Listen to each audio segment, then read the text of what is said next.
Bonjour. Bonjour à tous et soyez les bienvenus à cette session aujourd'hui des échanges de connaissances virtuelles. Et pour ceux qui viennent d'arriver, il y a une question sur l'écran. Nous vous demandons d'y répondre et je vais donner la parole à Thanks Kent. very much, Brady, and good morning, Merci everyone. beaucoup, Of course, Brady. Bonjour à tout le monde. it's your friendly neighborhood host here, C'est Kent Oscar, coming to you Je from suis Kent et Pacific Time, je viens de la zone Georgia. la plus à l'ouest And I have the en pleasure and Colombie-Britannique et privilege avec to say a warm, Brady, virtual c'est un welcome plaisir de vous to donner la Educators bienvenue Canada à Inclusion Virtual Learning Experience. l'échange de connaissances As we get virtuelles started today, EDI we want to de ensure that Excellence en you soins listen well to Canada. the Et avant exercise d'entamer features la that session we d'aujourd'hui, nous offer. souhaitons nous Our assurer que tout le 16 monde session comprend in four que nous sommes en languages. train d'organiser cette session en There we go. 4 langues. We want to make Voilà. sure we have the slides J'attendais lined juste up pour être sûre que once les we begin. diapositives We're hosting étaient the session in au même four moment. Donc, languages, nous organisons la including session en live 4 streaming in langues, English with dont l'anglais simultaneous en interpretation live avec une for interprétation ASL simultanée en and français, LSQ. ASL et If you would like to LSQ. hear the voice of Si our vous souhaitez French entendre la interpreter, voix de notre please interprète select French francophone from the aujourd'hui, veuillez French sélectionner menu français dans le on menu your screen. d'interprétation au bas In de votre addition, écran. sign En language outre, interpretation, l'interprétation en including langue des those in signes est American, disponible en as américain well as, ainsi I was going to qu'en say LSQ, but that is actually LSQ, c'est la English langue des signes language interpretation. québécoise. Je- So, thank you very Donc, much nous vous to our capable remercions. interpreters Nous for remercions nos participating in our interprètes de iClass. nous accompagner aujourd'hui. Each of these can be accessed Et through the interpretation chacune de ces button langues peut on être, your se trouve Zoom accessible à partir du bouton d'interprétation sur votre explaining menu this will Zoom. also be added Un to the chat clavardage qui box. explique cela sera aussi ajouté.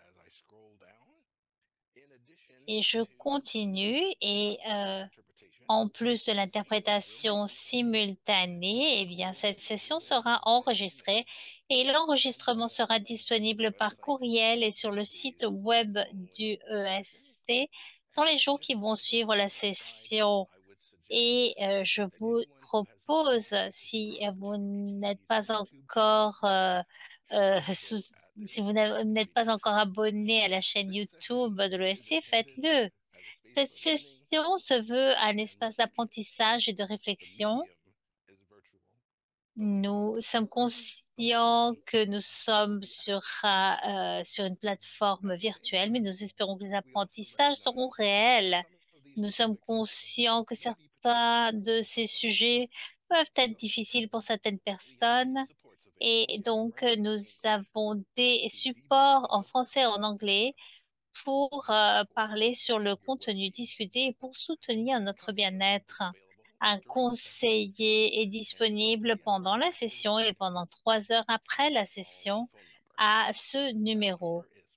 Le numéro 1 1-855 855 529 529 9463. 9463. That number will also be Ce added to the chat numéro a and aussi you'll be été able to ajouté dial au it at any clavardage et time vous pouvez le during the session. contacter à n'importe quel If moment de there la is a high session. demand for this En cas de service, forte you might be demande pour ce asked to leave a service, voicemail il se peut and que your l'on vous call may be demande de laisser un routed message from a vocal et private votre appel phone sera number. renvoyé à partir d'un numéro privé.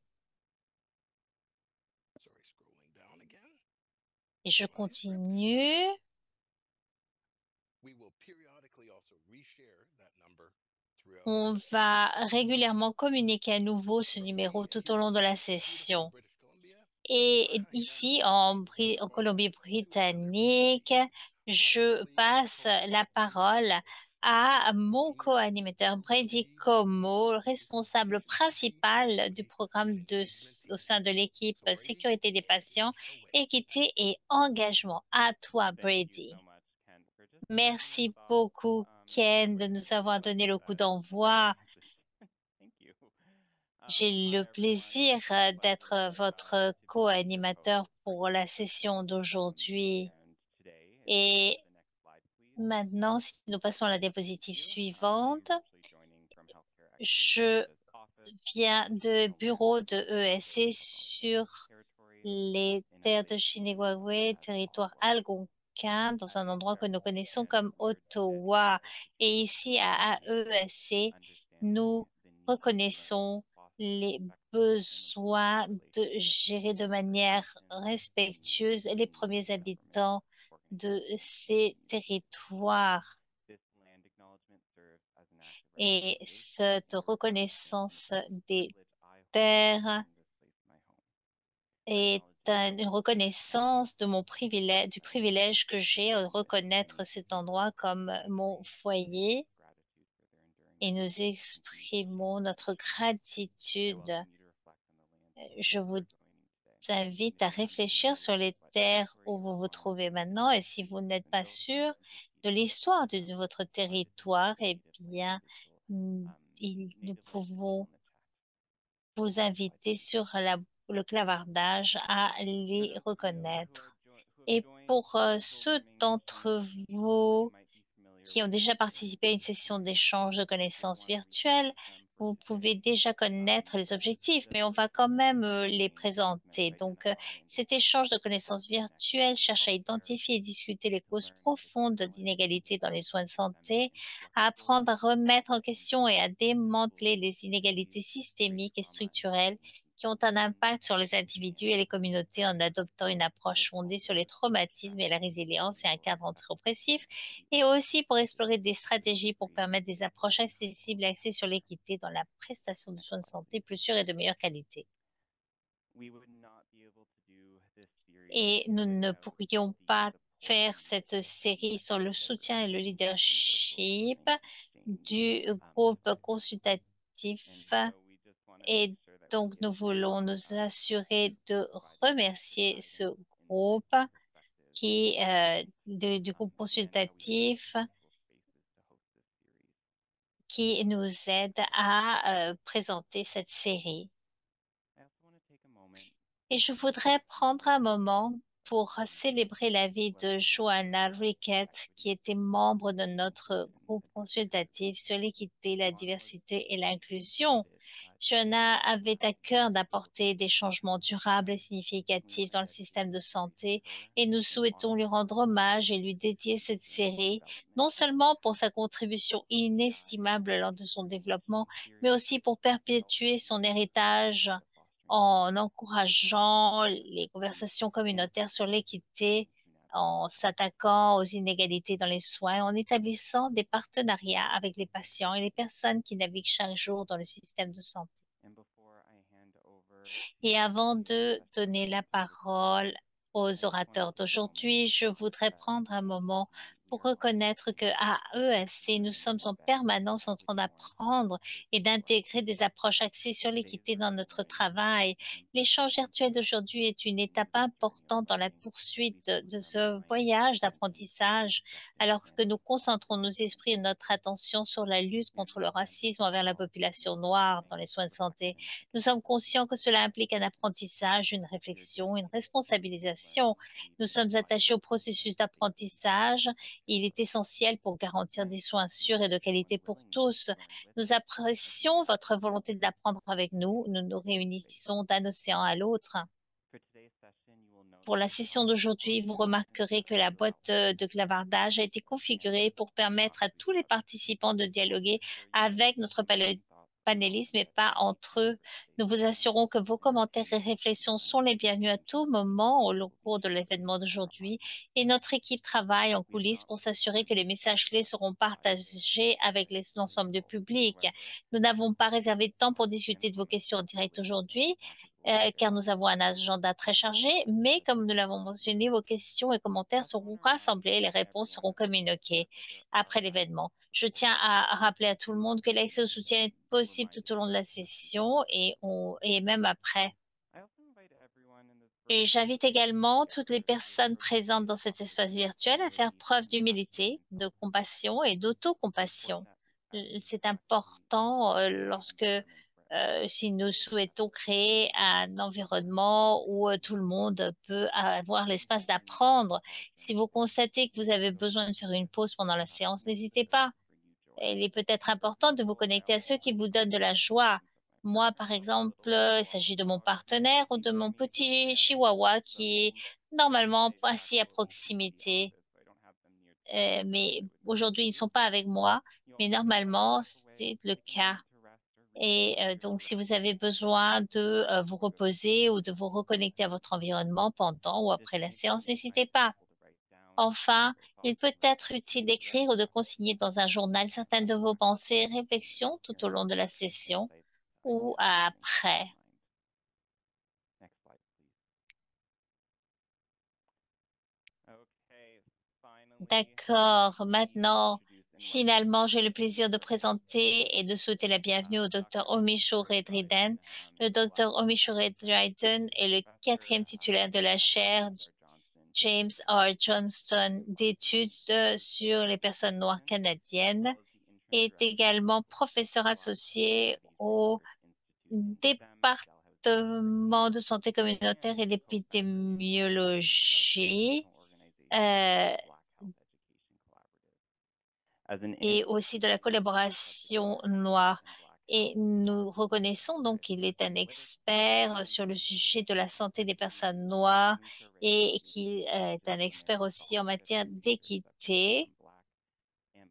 Et il parle également de la communauté LGBTQ noire et lutte contre le racisme envers les personnes noires.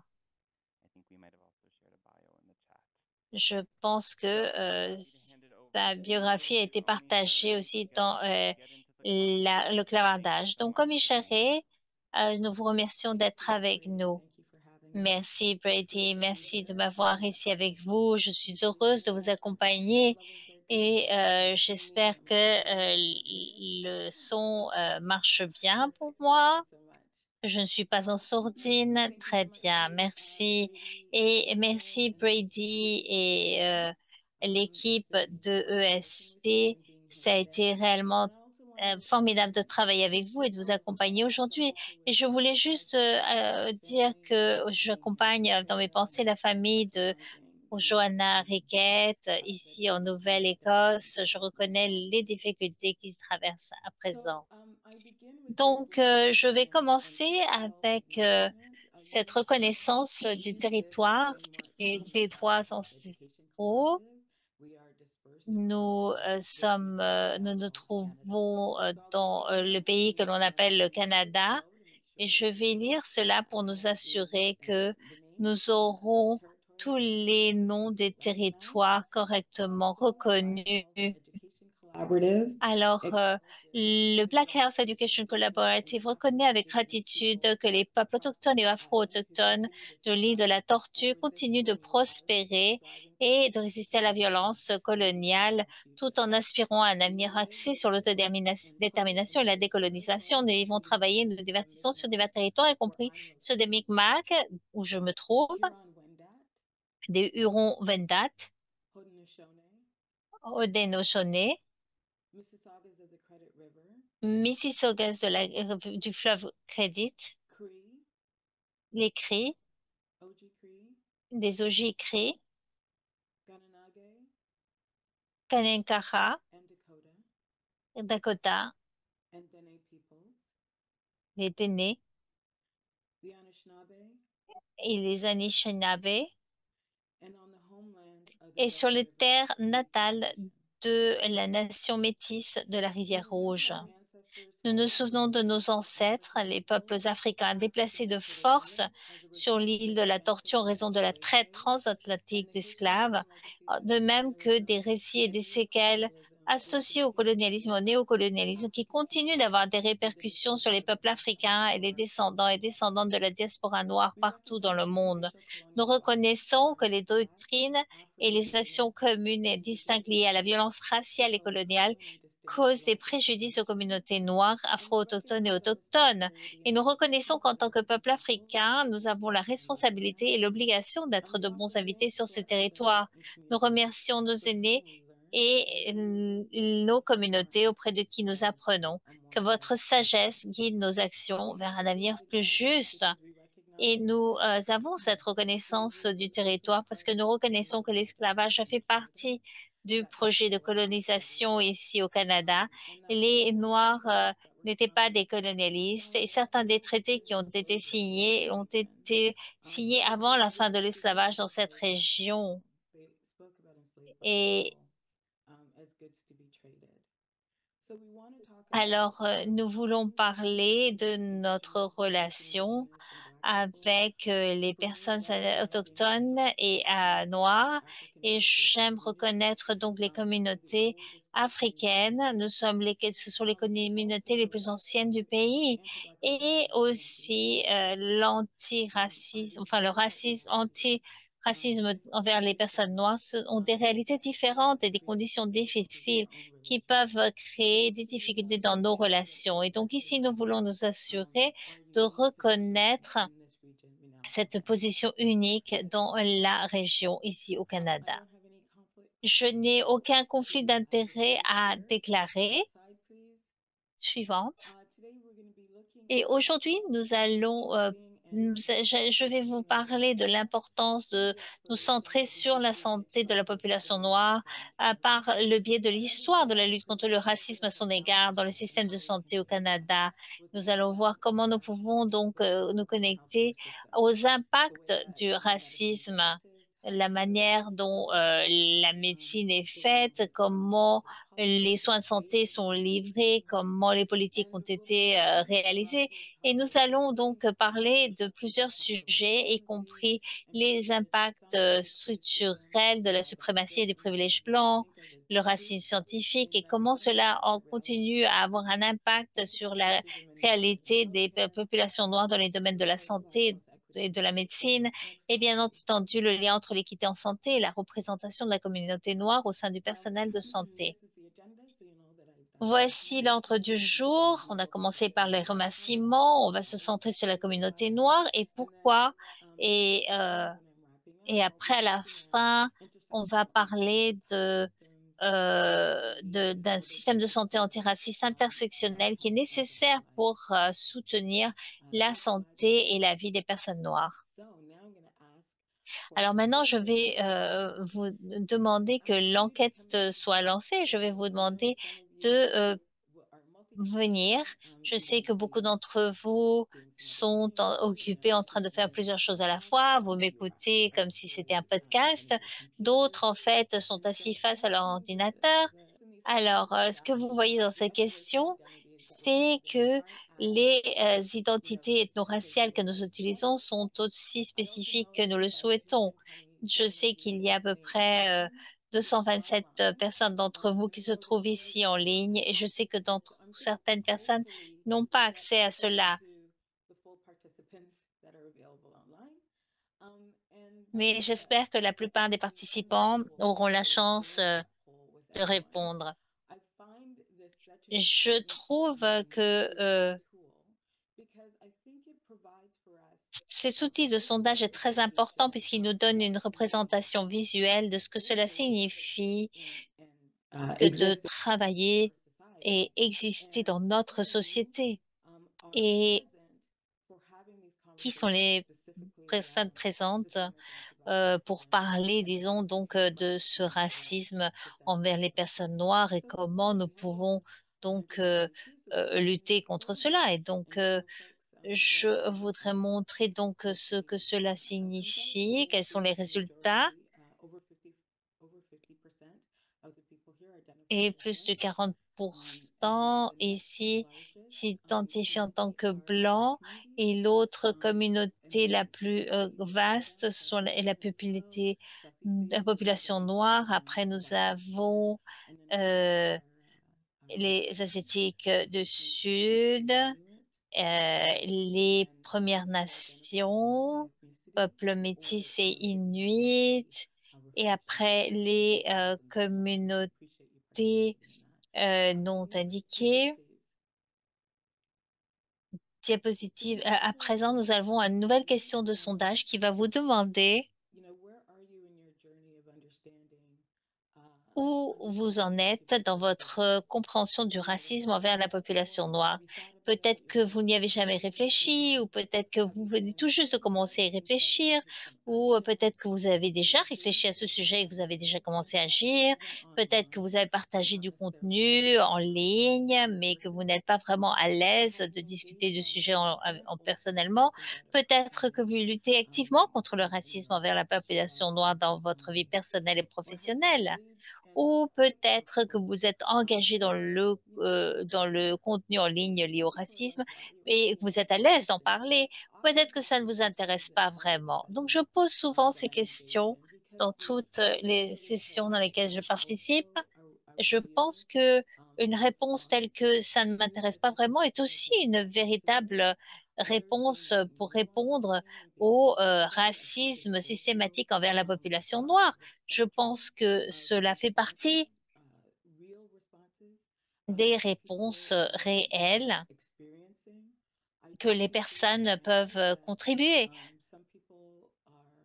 Et je vois que certaines personnes sont assez engagées et beaucoup se trouvent encore en étape d'apprentissage et qui cherchent à devenir de plus en plus impliqués.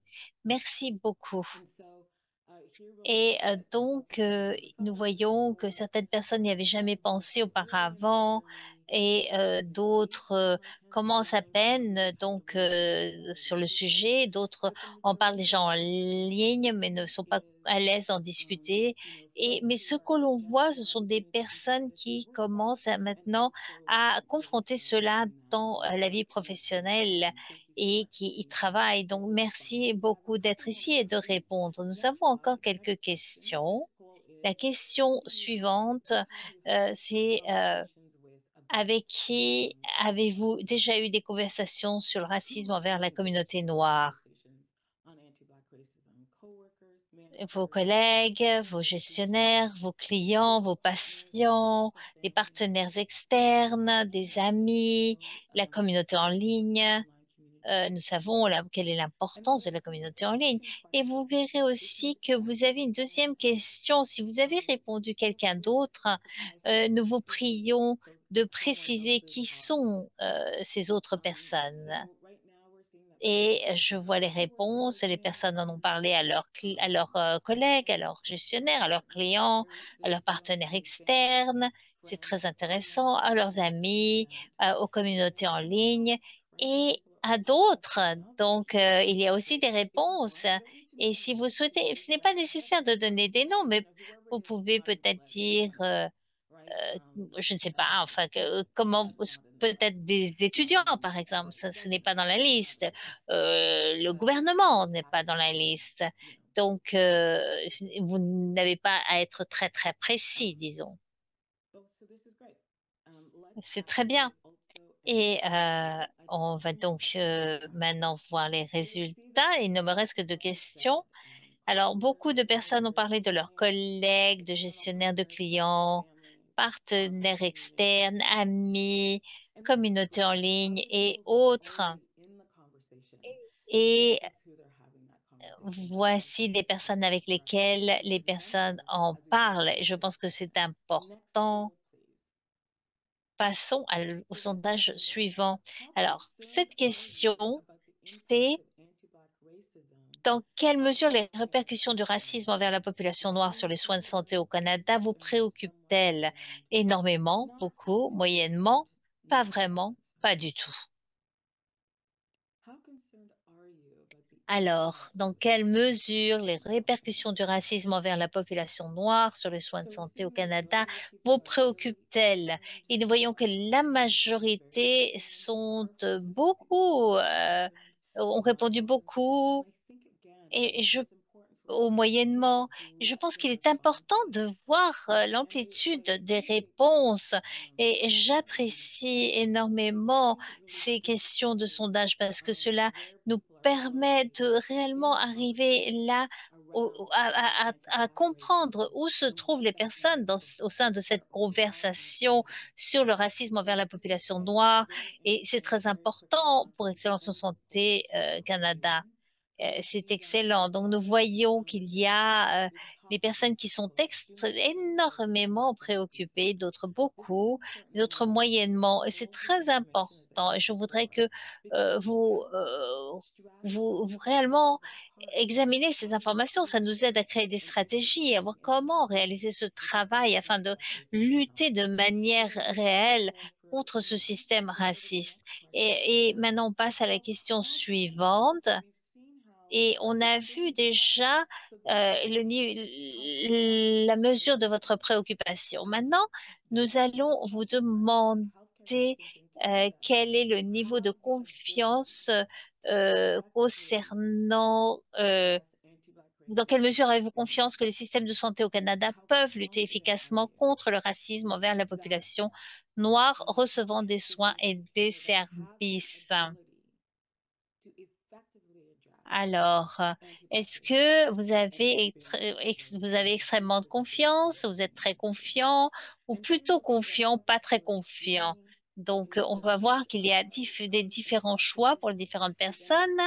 Il y a aussi des personnes qui n'ont pas très de confiance et d'autres sont extrêmement confiants dans la capacité de lutter efficacement contre le racisme envers la population noire recevant des soins et des services.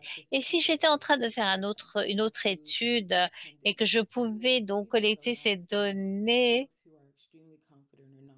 voir les personnes qui sont extrêmement confiants et d'autres qui sont plutôt confiants, on arriverait à des conclusions sur les personnes qui ont eu une expérience avec le racisme et qui n'ont pas vraiment de confiance. Et les personnes qui n'ont pas nécessairement été ciblées par ce racisme systématique ont beaucoup de confiance, sont extrêmement confiants. Donc cela, c'est ce que nous essayons de comprendre pour voir où se trouve ce niveau de confiance et pourquoi. Et on peut voir les résultats. Donc, il y a plutôt pas très confiant ou plutôt confiant. On voit donc ici qu'il y a aussi des personnes qui n'ont aucune confiance. Et parfois, on peut dire que nous avons de l'espoir et nous espérons que le système va répondre de manière appropriée et d'autres n'ont pas du tout confiance dans le système. Merci beaucoup de d'avoir répondu à ce sondage et on va arrêter avec les questions, on va recommencer à la fin peut-être. Alors, j'étais ici avec, j'ai travaillé avec le docteur Stephanie Nixon. Merci Stéphanie, on a travaillé ensemble et sur la collaboration à l'éducation noire. Et vous avez peut-être vu ces questions je l'utilise maintenant avec le consentement et dans toute transparence. Euh, donc, n'hésitez pas à répondre maintenant à ces questions, que cela soit sur votre ordinateur, votre téléphone ou sur votre cahier. Quels concepts ont résonné pour vous? Qu'est-ce que vous ressentez pendant cet apprentissage?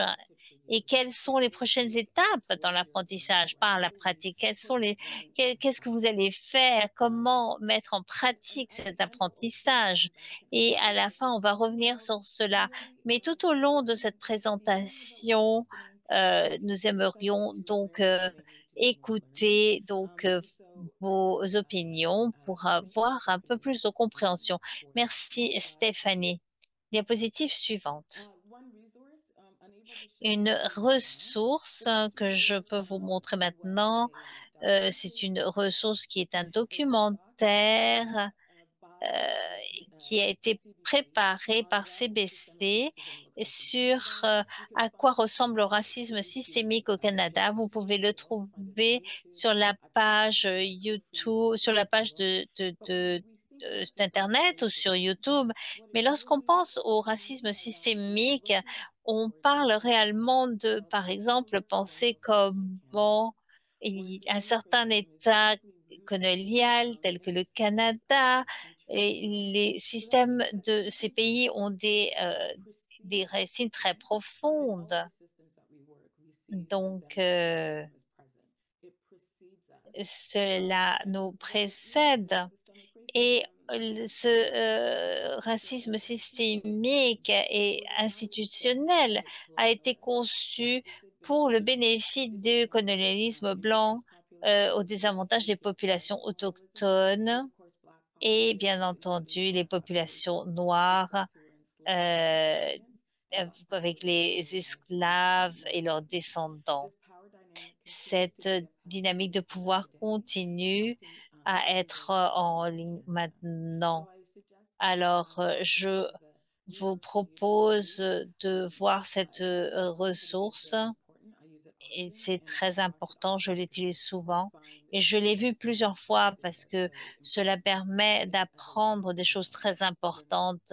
C'est un exercice d'apprentissage. So we're going to talk about why it's important to focus on Black health. Donc, on va parler de pourquoi est-ce qu'il est important pour les gens de parler de la santé de la communauté noire. Certains de ces points sont la colonisation et l'impact de l'esclavage sur la vie des personnes noires de nos jours. Donc ici, je donne un peu plus d'informations. Si vous pouvez voir que les personnes noires comptent pour 4,3% de la population du Canada et se classent au 3e rang des groupes racisés au pays. Les expériences de racisme envers la population noire prenant la forme de marginalisation sociale, d'inégalité en santé et de préjugés dans le système de santé, sont ancrées dans les séquelles uniques de l'esclavage et de la colonisation. Lorsqu'on réfléchit à comment on adresse les questions de santé des personnes noires, etc., il faut qu'on considère toutes les pièces qui créent cette tapisserie de santé des personnes noires à travers l'éducation, le développement professionnel continu et notre propre profession de la santé. Certaines personnes ont demandé l'intégration de la théorie critique de la race, mais ceci reste sans succès. Lorsqu'on parle de antiracisme noir et de lutte contre le racisme envers les personnes noires, il faut qu'on considère qu'est-ce qui rend ces communautés malades. Pour les étudiants en 2e année en médecine, lorsqu'on leur montre ces informations, ils sont surpris. 50% des choses qui nous rendent malades sont des choses qui ont un impact sur notre vie. C'est le mode de vie.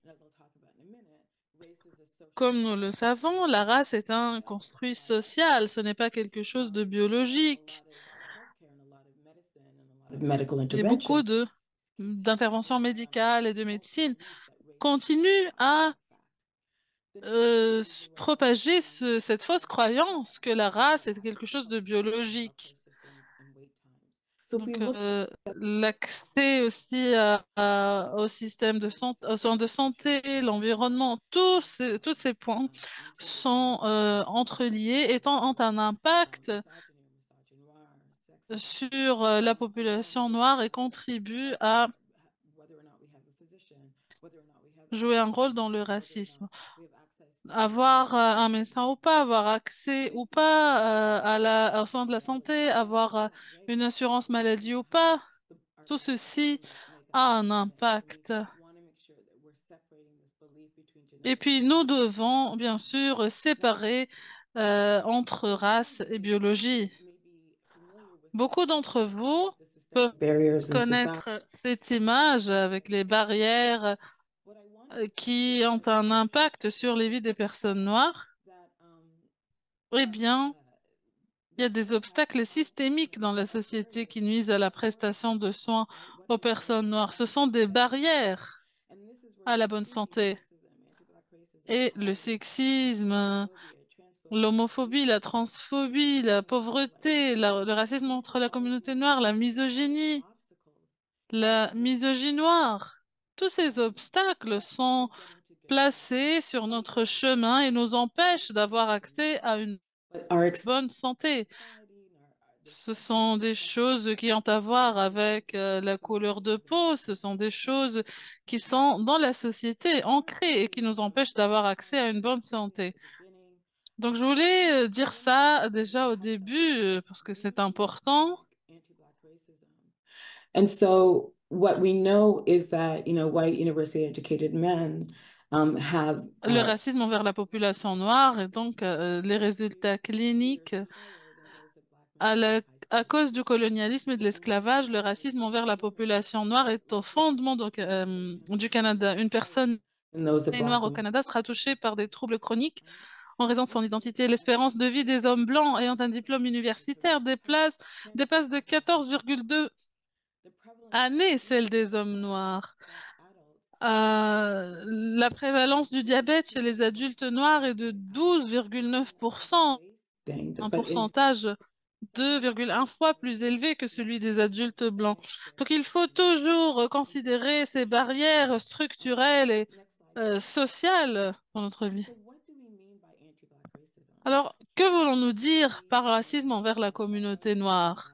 Ici, je voudrais Benjamin, Dr. reconnaître le docteur Akua Benjamin qui a réfléchi à ces termes, ces mots qui ont été développés, qui ont été compris. Et il faut reconnaître ici les chercheurs et les académiciens qui ont vraiment intégré ce langage dans notre vie de tous les jours. Donc, je veux remercier le docteur Akua Benjamin qui était professeur en travail social à l'Université métropolitaine de Toronto, qui a dit que le terme anti-black racism, il vise à faire ressortir la nature unique du racisme systémique envers les personnes noires du Canada, ainsi que l'histoire et les expériences d'esclavage et de colonisation des personnes d'assemblage africaine au pays. Et j'ai parlé de tout cela tout à l'heure. Donc, le racisme envers la communauté noire correspond aux politiques et aux pratiques ancrées dans les institutions canadiennes.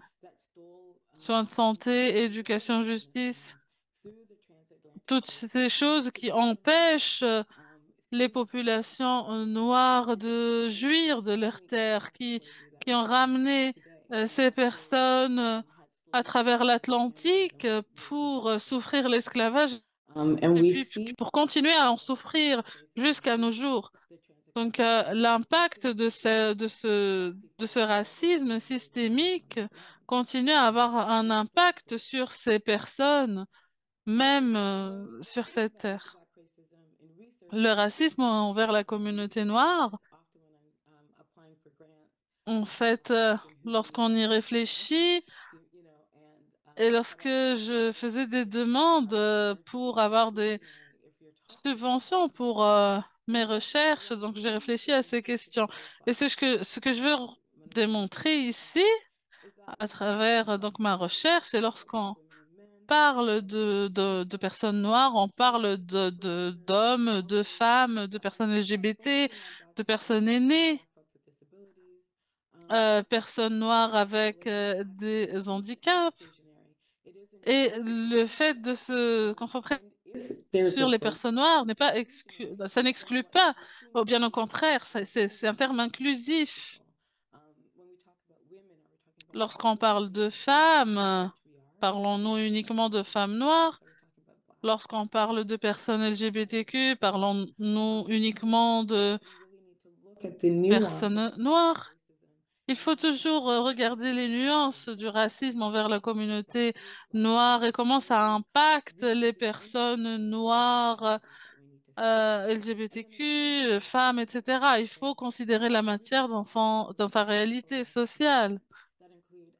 Indigenous people, Black Indigenous people, African Nova Scotian folks, and Donc, il y a des personnes qui ont différentes descendances, mais qui s'identifient avec la population noire, la communauté noire. Donc, que voulons-nous dire par la communauté so noire? one of it's important, to focus on Black people. People ask why. Il est important de se concentrer sur les personnes noires. Le racisme systémique envers la communauté noire en chiffres, That fiction Canada suggests par rapport aux États-Unis, peut donner des résultats surprenants. Il y a des choses qui se passent aux États-Unis qui ne se passent pas au Canada. On dit que les personnes peuvent avoir une meilleure expérience au Canada qu'aux États-Unis, mais ce que ça ne dit pas, c'est qu'en fait, le racisme marche de la même manière dans les deux pays. Il y a des pays qui sont venus ici, des personnes qui ont quitté le pays parce qu'ils ont eu une expérience qui est pire que celle qu'ils avaient aux États-Unis. Donc, il faut comprendre l'histoire du racisme envers la communauté noire, son implication dans le secteur de la santé. Il faut reconnaître la relation complexe entre les deux. Donc, il y a une étude qui a été publiée en 2023, en novembre. Vous pouvez y accéder à travers le QR code parce que nous ne pouvons pas tout parcourir ensemble, mais vous pouvez y accéder à travers le lien que vous avez devant vous. Protection de l'enfance. Eh bien, les enfants noirs sont souvent représentés de manière disproportionnée. Au Canada, si vous comparez Toronto avec New York, les enfants noirs sont aussi plus susceptibles d'être retirés de leur domicile et placés en foyer d'accueil. Cette séparation avec leurs parents entraîne des traumatismes chez les enfants, les fragilise. Si on considère l'éducation, eh bien, c'est la réalité des enfants noirs au Canada. Si on regarde la structure familiale, eh bien, ceci peut avoir un impact énorme sur les enfants. Pour le fichage ou le contrôle avec oui, eh bien, il y a une disproportion énorme. La vie des personnes noires compte ou Black Lives Matter était très important à cet égard en Nouvelle-Écosse, à Halifax. Les naissances prématurées, il y a aussi une disproportion similaire entre le Canada et les États-Unis. Ça veut dire qu'il y a des choses qui sont meilleures au Canada. Pour ceux qui disent qu'il y a des choses qui sont meilleures au Canada qu'aux États-Unis, eh bien, ces données démentent ces mythes. Pour le revenu d'emploi, la situation est plus ou moins similaire entre le Canada et les États-Unis. Le chômage ou les taux de chômage entre le Canada et les États-Unis, encore une fois, eh bien, les disparités sont similaires. Alors, je sais que j'ai parcouru ce site très très rapidement, mais je serais très heureuse de partager avec vous après ce séminaire, donc de vous partager les liens vers ces recherches. Il y a beaucoup de personnes qui s'intéressent à la lutte contre le racisme dans le secteur de la santé, dans la pratique. Il est très important de savoir que les travailleurs communautaires ainsi que les chercheurs noirs travaillent et œuvrent pour la lutte contre le racisme. Et c'est pour ça que j'ai mis cette diapositive ici. C'est pour construire et reconnaître la lutte qui est en cours contre le colonialisme et contre le racisme envers les personnes noires. Le docteur Robin Maynard, qui est des Black Lives Matter, et dans son livre a parlé de concepts très importants. Donc, les attributs ayant été associés aux personnes noires ont orienté le traitement, leur ayant été réservé au 19e et 20e siècle. Malgré la fin de l'esclavage officiel, la vie de ces personnes a continué d'être dévalorisée et leur mouvement d'être surveillé, limité. Les peuples colonisateurs blancs et leur gouvernement ont instauré une division raciale proactive de la société où la vie des personnes noires vaut moins. Ça, c'est très important. Mon collègue aussi, docteur Notisha Masakwa, a dit qu'au Canada, l'esclavage a duré environ 226 ans. Ça fait seulement 188 ans qu'il a été aboli. Donc la question qui se pose, c'est que il y a des personnes qui se disent, ah, l'esclavage n'a pas eu lieu ici, pourquoi en parlons-nous? Mais ceci n'est pas vrai. changed the Il y a lives eu une traite des personnes à travers l'Atlantique qui a bel et bien eu lieu. Je peux même vous donner des ressources sur l'impact global de ce racisme envers les personnes noires. Donc, prenez-le. Lorsque nous parlons du racisme envers les personnes noires dans le système de la santé et surtout par rapport à l'esclavage, certains vont dire que le Canada n'était pas le Canada quand l'esclavage était là. Mais le premier programme de formation en médecine au Canada était en 1824. Et la faculté McGill a ouvert en 10 ans avant la fin de l'esclavage au Canada, qui était en 1834. Donc, les médecins ont commencé à s'entraîner, à se former à un moment où l'esclavage était encore une pratique courante au Canada. Pour certains qui disent que c'était un esclavage plus gentil ou plus facile, permettez-moi de vous dire que l'esclavage est l'esclavage, il est violent, il est dur et rude, et il ne peut en aucun cas être gentil. Il y a des recherches qui ont bien documenté l'esclavage au Canada, tout aussi bien que ce qui a été fait aux États-Unis. Je voulais être claire ici. Ces interventions médicales, ces pratiques médicales que nous avons documentées aux États-Unis ont complètement influencé le secteur de la santé au Canada. Une fois que les choses étaient approuvées aux États-Unis, elles ont commencé à être suivies et pratiquées au Canada. Très rarement, très très rarement, les personnes au Canada se disaient ah, on ne peut pas utiliser ceci ou cela parce que ça a été développé aux États-Unis. Bien au contraire, il y a même la suggestion qui dit que puisque ceci a bien fonctionné aux États-Unis, ça va forcément bien fonctionner au Canada. Des choses, vous pouvez être conscient de certaines choses peuvent être nouvelles pour vous, mais je vais parler de manière historique et de comment ça se passe aujourd'hui. Donc, J. Marion Sims est considéré comme le pionnier de la gynécologie, de la chirurgie. C'est le fondateur de la gynécologie moderne et il a effectué des recherches sur des esclaves entre 1845 et 1849. Il a acheté des esclaves, on lui a offert des esclaves, on connaît certains de leurs noms comme Lucie Zimmerman. Il y a beaucoup d'esclaves femmes qui lui ont été apportés par leurs propriétaires. Et donc, les raisons qui l'ont poussé lui-même à acheter des esclaves, c'était pour faire des expériences. Spécifiquement, Lucie, Betsy et d'autres femmes ont subi ces expériences par le docteur J. Marion Sims,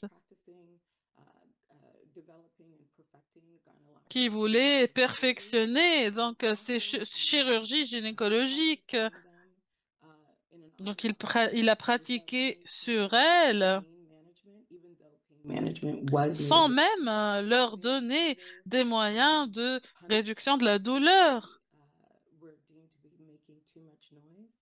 Et si elles protestaient beaucoup par rapport à la douleur, on leur disait ça ne peut pas être aussi douloureux que ça, parce qu'il y a le stéréotype qui dit que les hommes et femmes noirs ne ressentent pas la douleur comme les hommes blancs et les femmes blanches. Donc, il y a aussi Samuel Cartwright qui est propriétaire d'une plantation qui possédait beaucoup d'esclaves et qui avait cette maladie mentale qui s'appelle la drapétomanie.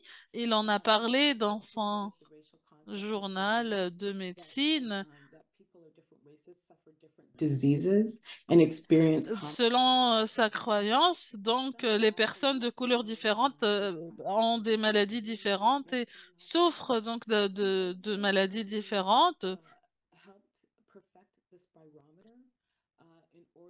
Il a aidé à perfectionner ce baromètre afin de justifier le fait que justifier l'idée que les personnes noires ont des afflictions imaginaires inexistantes.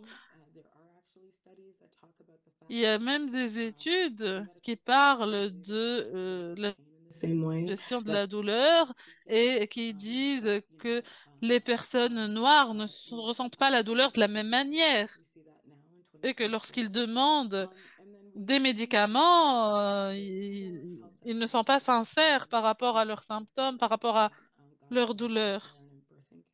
And some of this happens again. Ceci, bien sûr, est aussi valable pour les soins liés à l'accouchement. Lorsque les personnes parlent de racisme, on leur demande, êtes-vous sûr? Est-ce que We see ça that s'est vraiment passé comme ça?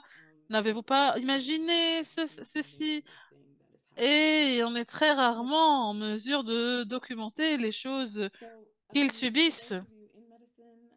Pour ceux d'entre vous qui sont dans la médecine ou dans les soins de la santé, qui travaillent dans les some speculum soins is gynécologiques, vous connaissez peut-être ce spéculum de Sims.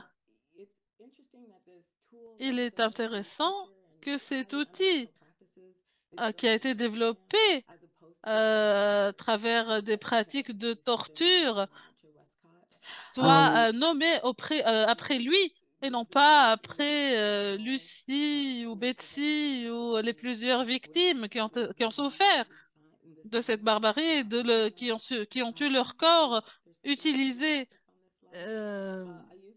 pour ces pratiques inhumaines. from November 2022, where they Ceci look est de novembre 2022 où on dit que chaque objet gynécologique est appelé après un homme, porte le... why not name something after Betsy?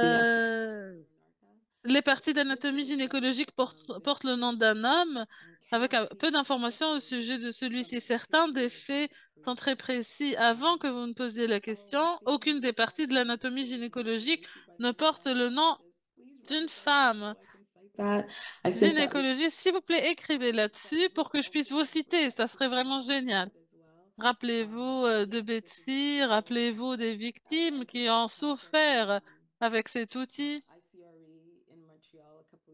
J'en ai parlé à Montréal il y a quelques années OBGYNs avec des chirurgiens gynécologues. Et lorsque j'ai parlé du spéculum de Sims, et ils ont dit, oh, j'ai utilisé ceci il y a quelques jours, mais je n'ai pas fait la connexion. because it's still Il y a une connexion systémique entre l'esclavage et le racisme contre les personnes noires et nous devons absolument adresser ceci. Je vais parler très brièvement ici. Merci pour le lien. Donc, je voulais parler de racisme scientifique. Cette recherche peut être un petit peu difficile parfois. J'ai vu cette description du racisme scientifique ici et c'est comme une pseudo-science. Donc, beaucoup de cette science est utilisée aujourd'hui en 2024. On doit se mettre à l'évidence. La misogynie, la polygynie sont des courants de pensée qui créent ces croyances racistes en disant que la couleur est une race, etc. Certaines sont basées sur la misogynie qui a été développée à travers la narrative chrétienne qui croit que ces personnes de races différentes appartiennent à des espèces différentes. Ceci a changé au 19e siècle vers la polygynie où on a commencé à croire que les espèces étaient, qu'il y avait des espèces différentes au sein de la race humaine et qu'on a commencé à dire que un homme et une femme de différentes couleurs ne pouvaient pas se marier parce que ce n'était pas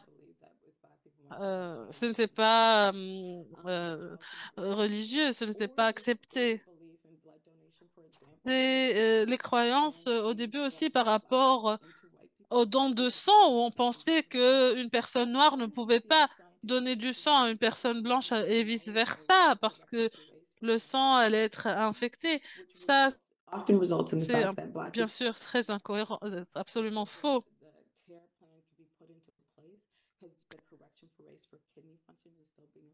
Les fonctions rénales aussi, la même chose. Je n'ai pas encore entendu une juridiction au Canada qui vise à corriger ces fausses croyances qui sont héritées et qui sont toujours là, malheureusement, ou l'utilisation de mots caucasiens est un mot raciste en lui-même, mais on l'utilise jusqu'à nos jours. Et les patients le notent. Lorsqu'on parle de personnes, lorsqu'on parle de patients, de personnes blanches, on devrait tout simplement dire blanc et non pas caucasien. Je n'ai pas assez de temps pour rentrer vraiment dans les détails, mais ça, c'est vraiment, ça, c'est le racisme scientifique. Je vais parler brièvement maintenant how we speak about manifestations of whiteness, which des is manifestations de la blancheur, qui est quelque chose qu'on doit observer d'un point de vue systémique et de suprématie blanche. who will be meeting together with you in June. Donc, White supremacy, Tomé Ndombeyo, vous allez l'écouter en juin. Elle va expliquer ceci de manière plus approfondie, puisque c'est sa théorie. Donc, ce livre a apparu récemment. C'est une bonne ressource. C'est un livre où on parle de femmes lie that blanche. creates Donc la blancheur, c'est le construit qui permet à la suprématie blanche de prospérer. C'est le mensonge sur lequel reposent les normes et comme tout bon mensonge, ce concept est modifié régulièrement au gré des souhaits, des besoins et des désirs des personnes blanches. Il y a des conversations are an identity. difficiles qui peuvent paraître comme des accusations, mais en fait, c'est une identification de concepts qui sont là. Le privilège blanc, c'est un terme qui a été créé par Peggy McIntosh pour reconnaître qu'il y a une carte invisible que les That meant personnes that naviguent. Ça ne veut pas dire que les personnes blanches n'ont pas des vies difficiles, mais qu'il y a des privilèges invisibles donnés aux personnes blanches. Diapo suivante, s'il vous plaît. white supremacy Lorsqu'on parle de structure de la suprématie blanche, nous, nous pensons de la blancheur comme étant neutre ou normale, ce qui fait qu'elle demeure essentiellement invisible et qu'elle peut agir au-delà de notre conscience. Informe aussi qui a le droit d'être là et qui ne l'a pas. Ça, c'est important de réfléchir à cela de manière objective et indépendamment de la couleur. On dit qu'on traite, il y a des personnes qui disent on traite les personnes de la même manière. Eh bien, ce n'est pas le cas. Il faut admettre que ce n'est pas le cas. Il faut bien sûr être objectif et neutre. Il faut adresser le racisme de manière active. Beaucoup d'entre nous, indépendamment de notre identité raciale,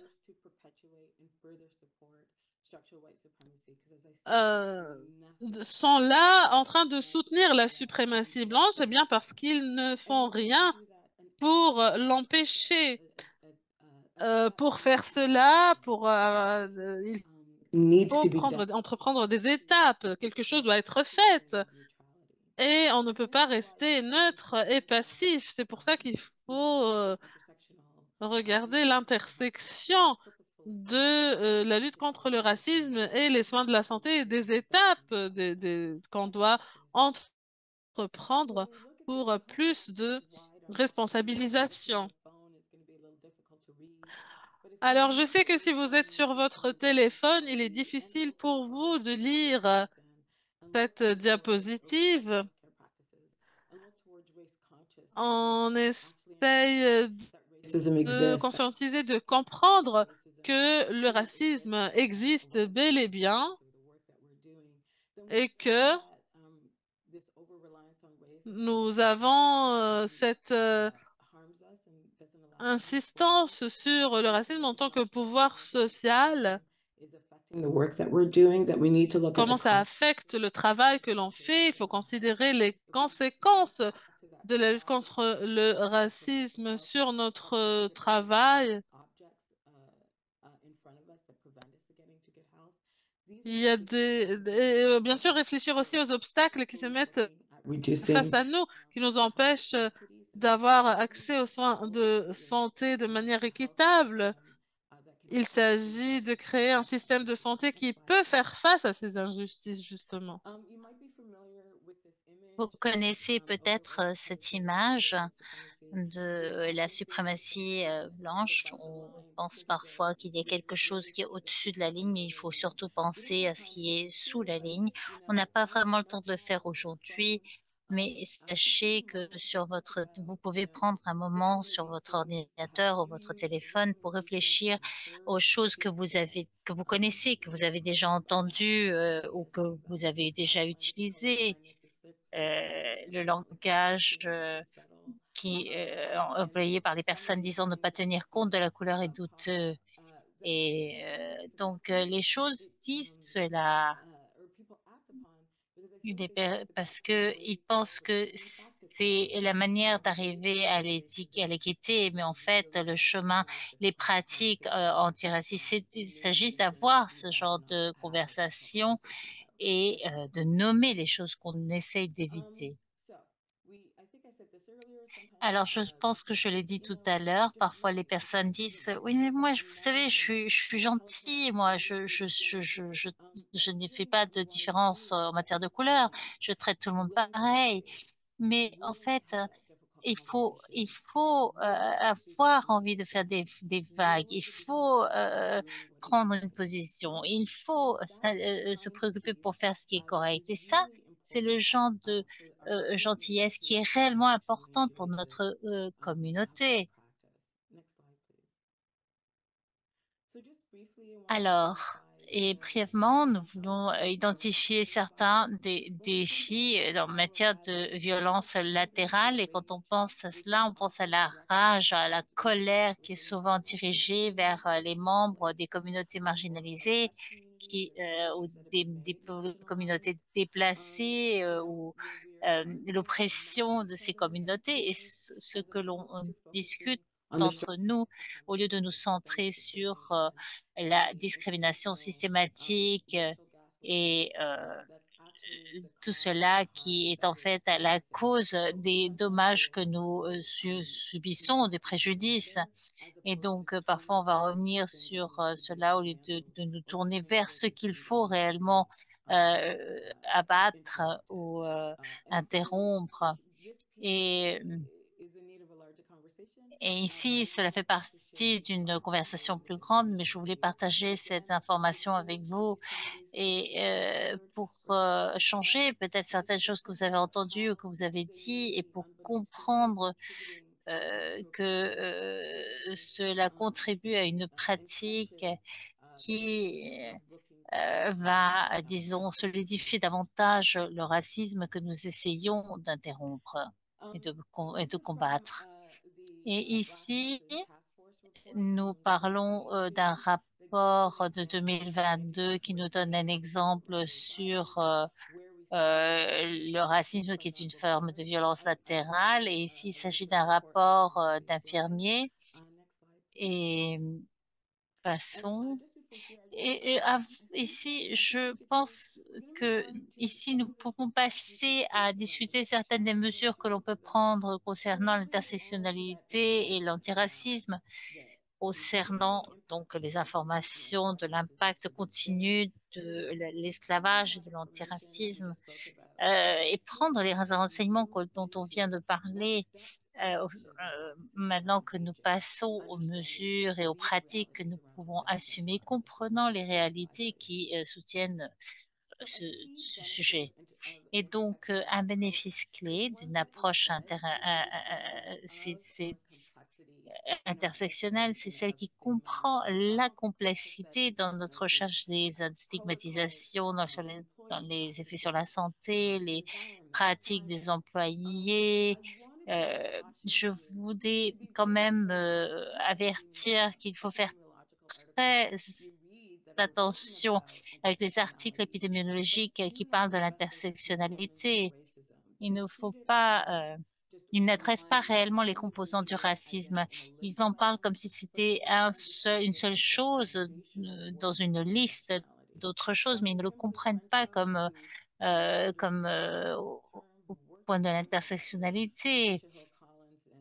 Et nous avons Kimberly Crenshaw, professeur Van Gogh, qui comprennent la complexité qui surgissent de multiples formes de stigmatisation, mais aussi du pouvoir du racisme et des dynamiques du racisme. Et lorsque l'on prend ce composant de l'intersectionnalité, le docteur Kimberly parle de cela, et chaque fois que nous en parlons, il faut en parler de la façon dont le racisme réellement éclaire nos diverses identités.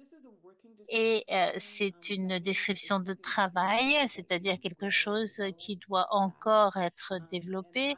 Ce n'est pas encore gravé sur la pierre. Et ici, quelles sont les étapes à suivre? Qu'il faut avoir ces conversations difficiles. C'est un processus actif pour éliminer, reconnaître et éradiquer le racisme en changeant les systèmes, les structures organisationnelles, les politiques, les pratiques, les gens, les attitudes pour que le pouvoir soit redistribué et partagé équitablement. Et qu'est-ce que cela signifie lorsque l'on parle d'équité, diversité et inclusion? Eh bien, vous avez peut-être déjà vu cette diapositive. On parle des 11 péchés capitaux des programmes de diversité. Et ça, c'est quand on essaye de parler de l'antiracisme sans parler des autres éléments. Il faut une mauvaise compréhension du pourquoi. Il faut voir où est-ce que nous mettons l'accent, quelles sont les activités. Est-ce que nous mettons l'accent plus sur les activités que sur les résultats? Est-ce que nous nous concentrons davantage sur participer à un webinaire que réellement prendre des mesures? Alors ça, c'est une partie, mais il y a une autre partie, comment nous changeons l'infrastructure. Et je voulais inclure ceci en tant qu'exemple lorsque l'on parle de comprendre le travail difficile et dans la lutte contre la suprématie blanche et le racisme contre les personnes noires, et passer au-delà de la race et la neutralité. Mais quand on pense aux soins qui affirment le genre, comment est-ce que nous pouvons participer à des soins qui répondent aux impacts du racisme systémique et comment nous le comprenons. Alors, quelle est l'importance du leadership antiraciste? Eh bien, peut-être que vous avez une réponse, mais je pense qu'il est important pour nous de reconnaître que il faut, quand nous pensons aux attentes de nos employés et en matière de leadership, eh bien, c'est une manière de trouver des résultats, non seulement les activités, c'est d'aller au-delà des alliés momentanés. Maintenant, je pense qu'on est au-delà et on le voit aussi dans le financement. Il s'agit des changements systémiques qui sont plutôt réduits au lieu d'étendus.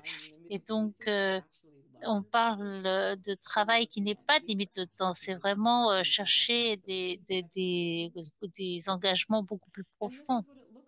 Et voilà, c'est comme ça que ça se voit. On peut l'imaginer comme cela, où cela passe partout et on pense, bon, comment est-ce que je vais arriver là? Comment je fais que cela fonctionne et pourquoi est-ce que ça a l'air d'être tellement difficile? Eh bien, c'est difficile et vous aurez des échecs et des difficultés, mais c'est pour ça que nous nous engageons à un changement à long terme. Et aux alliés, il faut revenir et réfléchir aux actions que nous avons prises.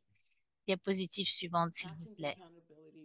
Et les actions et la responsabilité sont très, très difficiles, réellement difficiles, surtout en termes de comment nous réalisons ce travail difficile, comment nous passons outre nos égos.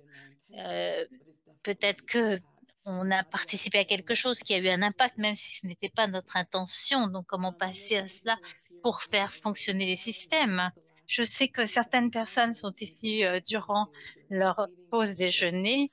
Je comprends, mais je vais bientôt conclure et vous pourrez donc voir l'enregistrement plus tard.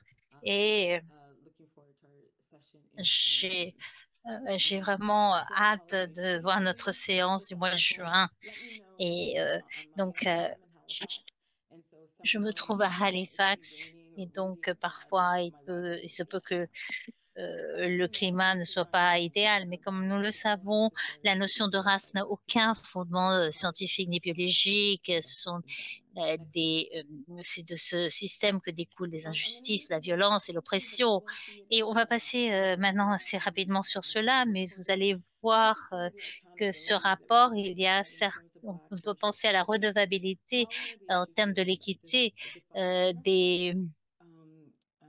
vous vous rappelez qu'on a parlé de sondage que j'ai fait tout à l'heure, il y avait des questions, est-ce que vous croyez que les institutions peuvent gérer cela de manière effective? Et certaines personnes disaient oui, absolument. Et d'autres disaient, ah, moi, je suis pas très sûre. Eh bien, une partie de savoir mesurer cela, c'est déterminer comment le problème est-il défini. Comment est-ce que nous sommes en train de définir les résultats effectifs? Comment est-ce que nous définissons les résultats et qui est en train de déterminer si quelque chose a réussi? Et donc, ça, ce sont des questions à répondre vous-même, de penser comment est-ce que nous répondons à ce racisme systémique. Et vous allez aussi recevoir ceci dans le lien lorsque vous recevrez donc disons le résumé de cette session. Et ceci a eu lieu, je pense, en 2022. Oui, je pense 2022. Et cela a pris beaucoup de travail d'arriver à cela. Comment nous sommes arrivés à travailler avec ce groupe. Euh, Nous avons travaillé donc avec le CMAG et même lorsque nous avons fait l'introduction à ce numéro spécial, on a remarqué que l'éditeur parle également des réalités de disons le racisme anti-personnes noires systémique et on a des pratiques de publication. Ça veut dire que beaucoup d'auteurs n'avaient pas été publiés au CMAJ et ce n'est pas parce que les personnes noires ne sont pas de bons chercheurs.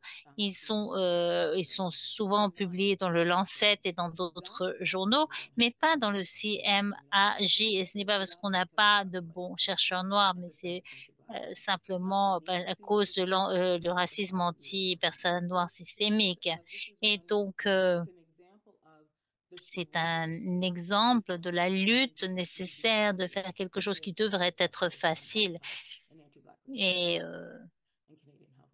il s'agit donc de mettre en valeur la participation des personnes noires. D'autres ressources pour vous qui peuvent être utiles comment répondre. Par exemple, il y a un cadre ici pour devenir participer, disons, lorsqu'il y a des microagressions. Et après, mon collègue et moi, docteur Noron, ont écrit ceci pour le CMAJ en 2021. Et je pense qu'on a été le deuxième ou troisième chercheur à être publié dans le CMAJ. Ce n'est pas parce qu'il n'y a pas d'excellents chercheurs noirs, mais à cause du système. Et cette édition spéciale a été publiée en mois d'octobre 2023 avec des réponses de personnes de tout le monde, provenant de tout le monde, de l'Afrique du Sud, des États-Unis, d'Aruba, des Pays-Bas, du Royaume-Uni. Et c'est quelque chose que je propose pour vous. And this is the Black Nurses Task Force report that I shared with you. I just you to earlier that looks at J'ai déjà partagé ceci avec vous tout à l'heure, ce qui peut être fait dans le domaine de l'infirmerie. Donc, ceci est dans le cadre de référence d'une pratique antiraciste en santé publique. Donc, ils ont utilisé 4 thèmes pour comprendre le racisme en tant que construction sociale, conceptualisation et mesures, comprendre les approches critiques par rapport à ce travail, etc. Donc, il y a cette conscience que le racisme impacte la prise de décision, impacte les politiques, l'environnement, les mécanismes contemporains. Donc, il faut comprendre que le racisme est quelque chose qui n'est pas uniquement historique, mais qui nous précède dans nos espaces. C'est quelque chose qui est présente. Lorsqu'on parle de proxy, eh bien, c'est l'acte ou l'action d'engager, de réaliser, de mettre ces pratiques en place. Je n'ai pas eu l'occasion de parler de l'importance de la collecte de données, mais c'est d'une importance énorme pour mesurer l'impact du racisme dans le cadre du travail. Vous pouvez voir ici, à travers ce document, comment ceci peut générer des inéquités. La collecte de données, en fait, on est en train de collecter des données, des informations qui nous permettent d'évaluer le racisme dans notre lieu de travail. Nommer le racisme, ce n'est pas un manque de politesse ni de professionnalisme. Dire à quelqu'un qu'il est raciste n'est pas malpoli. Appeler une femme hystérique parce qu'elle a répondu à quelque chose qui n'était pas approprié n'est pas accepté, mais les hommes noirs, les personnes noires sont toujours considérées comme agressifs. Une femme a dit un jour, ce que j'ai fait, mon attitude est liée à un incident raciste et ceci le docteur Uko du Saskatchewan qui avait une crise mentale a eu la sécurité contre lui, essayant de l'arrêter. Puis il s'est suicidé après, un jour après. Il y a beaucoup d'exemples comme ceci ou d'agressivité contre les personnes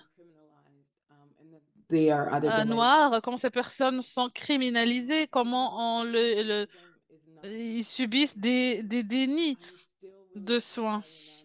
Je suis toujours très dérangée par les étudiants qui parlent de racisme qu'ils subissent dans leurs expériences éducatives. Ayant dit cela, il faut aussi dire ceci en détail. Dr Sarah Ahmed a écrit beaucoup de livres. Et lorsque vous parlez de racisme, parce que vous avez exposé le problème, vous êtes souvent considéré comme problème. Et il y a beaucoup de personnes qui parlent de racisme, se plaignent de ça parce que ils croient fermement qu'il y a quelque chose de différent, de possible, qu'on peut changer la situation. I love assigning readings. Encore une fois, moi je suis professeur, donc je vous donne des lectures à faire. Ce sont des lectures que je pense seraient très très utiles à vous pour comprendre donc le racisme institutionnalisé, l'inéquité, Her books. le mythe de l'équité et Plainte de Sarah Ahmed. Est-ce que vous pouvez afficher le dernier questionnaire, s'il vous plaît, le dernier sondage? Alors, aujourd'hui, avez-vous désappris quelque chose? Oui ou bien non? Again, Pour ceux qui sont encore avec nous, je vous prie de bien vouloir répondre. Si vous n'avez rien appris, vous faites partie des rares personnes qui savent déjà de quoi on parle, qui sont très, très instruits dans ces domaines. Et puis, réfléchissez à votre rôle pour faire face, pour lutter au racisme envers les personnes noires. Quel est mon rôle dans la lutte contre le racisme? Alors, ne considérez pas ceci uniquement comme recherche, mais comme mon expérience vécue. C'est de la recherche aussi quand même. Et mon assistante de recherche met toujours cette diapositive sur comment citer les femmes noires, comment les intégrer dans le discours. La partie 2 sera le 19 juin 2024 avec ma collègue professeure Sumane Doumbéyo. On va parler des approches et théories pour comprendre la santé de la population noire et le racisme systémique à son égard. Donc, il y a aussi ce livre, le précis de la santé dans la communauté noire, et je serai très heureuse de le partager avec vous. N'hésitez pas à me contacter. Malheureusement, notre session est finie. Merci à vous tous qui vous êtes joints à nous en ligne aujourd'hui. S'il vous plaît, partageons les résultats du sondage. J'ai vu certaines de vos questions, pas toutes, mais voilà. Voyons si une majorité a appris quelque chose ou pas, a désappris quelque chose ou pas. Et puis, je vais donner la parole à Brady et à Kent pour clôturer. Je sais que certaines de ces informations étaient difficiles à voir, difficiles à témoigner, donc essayez de faire quelque chose pour vous-même qui soit gentil, qui soit doux. Maintenant, pour vous soulager. Merci, docteur, pour ce festin de nourriture pour l'esprit que vous nous avez donné.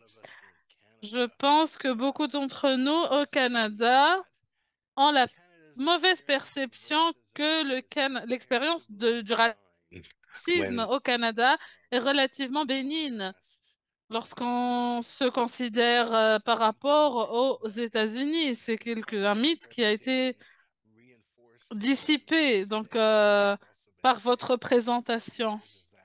C'est quelque chose que je disais pendant des années. Je disais le Canada, historiquement et même actuellement, en fait, a les mêmes problèmes sociologiques que les États-Unis qui peuvent paraître moins importants, mais ceci n'est dû qu'au fait que notre population est moins nombreuse. Mais cette présentation aujourd'hui nous a rappelé que ces réalités historiques et contemporaines sont bel et bien là. Alors, beaucoup de cette nourriture pour l'esprit est difficile à digérer. Nous n'avons pas uniquement des icônes douces et calmantes, mais